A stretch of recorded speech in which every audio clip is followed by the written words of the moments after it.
Tu es en couple depuis 3 ans. Tout va bien en apparence. Mais dès que ton partenaire s'éloigne un peu, un week-end entre amis, une soirée de travail, tu ressens une angoisse sourde. Tu lui envoies 3 messages. Tu vérifies son téléphone. Tu fais une scène. Et après, tu te détestes. Pourquoi je réagis comme ça ? Te demandes-tu. La réponse n'est pas dans ton couple, elle est dans ton enfance. Tu crois que tes schémas amoureux sont le fruit de tes expériences adultes. Tu penses que si tu trouves la bonne personne, tout ira bien. Mais la recherche de John Bowlby, le père de la théorie de l'attachement, montre le contraire. La façon dont tu aimes aujourd'hui est une copie quasi parfaite de la façon dont tes parents t'ont aimé. Tu reproduis leur anxiété, leur distance, leur imprévisibilité. Sans le savoir, tu rejoues un scénario écrit il y a 30 ans. Dans cette vidéo, tu vas comprendre exactement comment ce mécanisme fonctionne. Tu vas découvrir les 3 styles d'attachement que Bowlby a identifiés. Et surtout, comment le tien s'est construit. Mais ce n'est pas tout. Tu vas apprendre à repérer les signes de cette répétition dans ta vie quotidienne et tu repartiras avec 3 techniques concrètes, testées scientifiquement pour briser le cycle. À la fin, tu pourras dire « Je ne suis pas condamné à répéter ». L'idée reçue la plus répandue, c'est que nos problèmes de couple viennent de notre partenaire.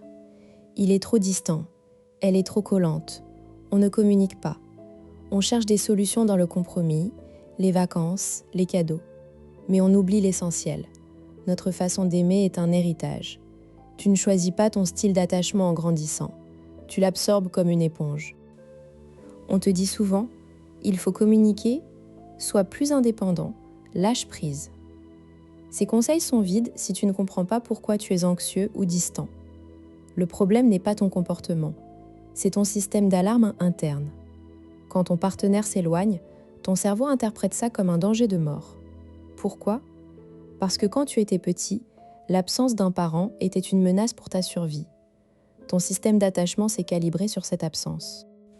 Le mécanisme caché s'appelle la répétition transgénérationnelle des styles d'attachement. Bowlby a montré que les enfants développent un style sécure, anxieux ou évitant, en fonction de la disponibilité de leur figure d'attachement. Si tes parents étaient disponibles, chaleureux, constants, tu as développé un style sécure. Si ta mère était imprévisible, parfois chaude, parfois froide, tu as développé un style anxieux. Tu t'accroches, tu crains l'abandon. Si tes parents étaient distants, rejetants, tu as développé un style évitant. Tu te protèges en restant à distance. Ce qui est fascinant, c'est que ton cerveau ne se contente pas de reproduire ce style. Il va activement chercher des partenaires qui confirment ce schéma. Si tu as un style anxieux, tu vas être attiré par des personnes distantes qui te font douter. Pourquoi ? Parce que c'est familier. L'inconnu, même rassurant, fait peur à ton système limbique. Tu préfères la souffrance que tu connais plutôt que le bonheur que tu ne maîtrises pas. Prenons un exemple concret. J'ai rencontré Sophie, 34 ans, infirmière à Lyon. Sophie est en couple depuis 2 ans avec Marc, 38 ans, commercial. Marc voyage souvent pour son travail. Sophie le sait, elle l'acceptait au début. Mais depuis 6 mois, elle devient de plus en plus anxieuse quand il part. Elle lui envoie des messages toutes les heures, elle vérifie ses réseaux sociaux. Elle lui fait des reproches dès qu'il rentre. Tu ne penses pas à moi, tu préfères ton travail. Marc, qui est plutôt évitant, se sent étouffé. Il s'éloigne encore plus. Plus il s'éloigne, plus Sophie s'accroche. Un cercle vicieux classique. Sophie ne comprend pas pourquoi elle est devenue aussi anxieuse. En creusant, on découvre que sa mère était dépressive. Quand Sophie était petite, sa mère avait des hauts et des bas. Parfois, elle était très présente, affectueuse. D'autres fois, elle restait au lit toute la journée, ignorait Sophie. Sophie a appris à être hyper vigilante. Il fallait capter les moindres signaux de disponibilité de sa mère. Elle a développé un style anxieux. Aujourd'hui, chaque absence de Marc réactive cette peur ancienne. Son corps croit que Marc ne reviendra pas, comme sa mère parfois ne revenait pas. Marc, de son côté, a grandi avec un père très critique et une mère effacée. Il a appris à se débrouiller seul, à ne pas avoir besoin des autres. Son style évitant est une protection. Quand Sophie s'accroche, il se sent piégé. Il ne comprend pas pourquoi elle a besoin de lui autant. Il interprète ses demandes comme un manque de confiance. Leurs 2 systèmes d'attachement entrent en collision, sans qu'aucun des 2 ne comprenne ce qui se joue.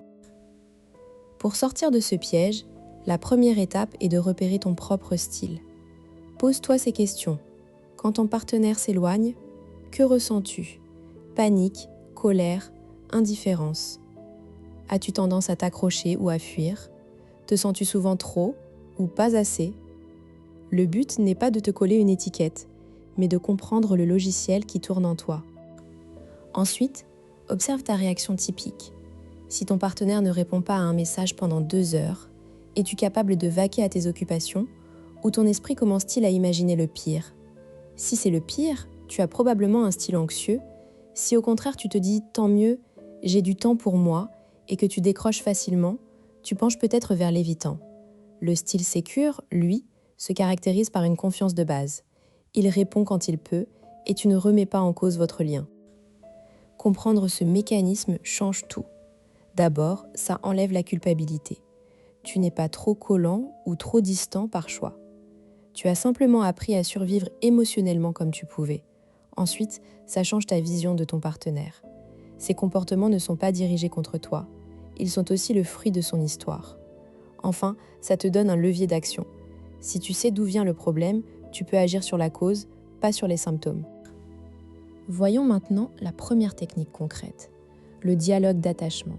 L'idée, c'est de parler à ton partenaire de ton style sans accuser. Tu peux dire « J'ai réalisé que j'ai un style anxieux à cause de mon enfance. Quand tu ne réponds pas, je panique. Ce n'est pas ta faute, c'est mon système d'alarme. Tu pourrais m'aider en m'envoyant un petit message avant de t'absenter ?» Cette phrase simple fait 2 choses. Elle explique ton comportement sans le justifier et elle demande un changement précis.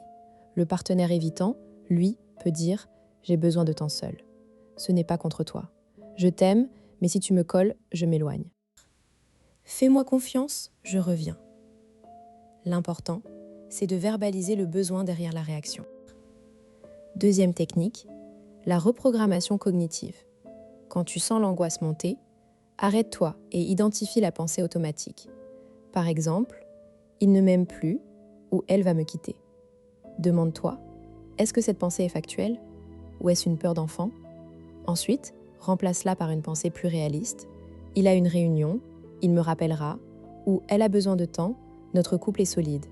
Tu peux même te répéter un mantra. « Je ne suis plus un enfant, je n'ai plus besoin de m'accrocher pour survivre ». Plus tu fais cet exercice, plus tu crées de nouvelles connexions neuronales. Troisième technique, la réparation après conflit.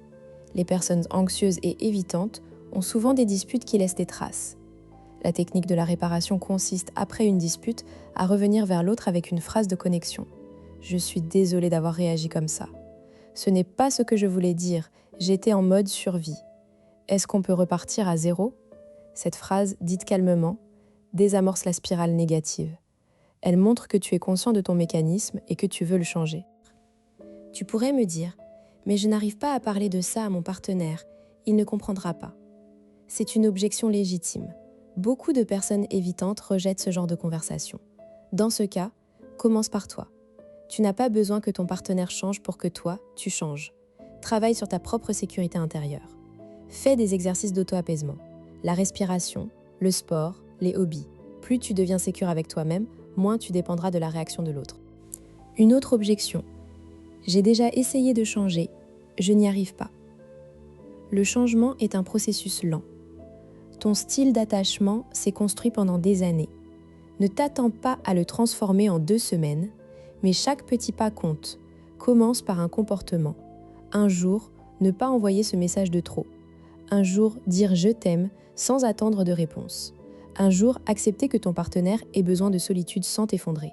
C'est un muscle que tu entraînes. Pour conclure, souviens-toi de Sophie. Elle a commencé par reconnaître son style anxieux. Elle a parlé à Marc avec les mots justes, sans l'accuser. Marc, touché, a accepté de lui envoyer un petit message avant ses déplacements. Sophie, de son côté, a travaillé sur son angoisse. Aujourd'hui, leur relation est plus apaisée. Ils ne sont pas guéris miraculeusement, mais ils ont brisé le cycle. Toi aussi, tu peux le faire.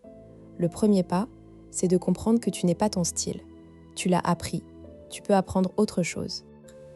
Si cette vidéo t'a aidé, abonne-toi et active la cloche pour ne pas rater les prochaines. Et dis-moi en commentaire, quel est ton style d'attachement et comment comptes-tu travailler dessus? On se retrouve dans la prochaine vidéo.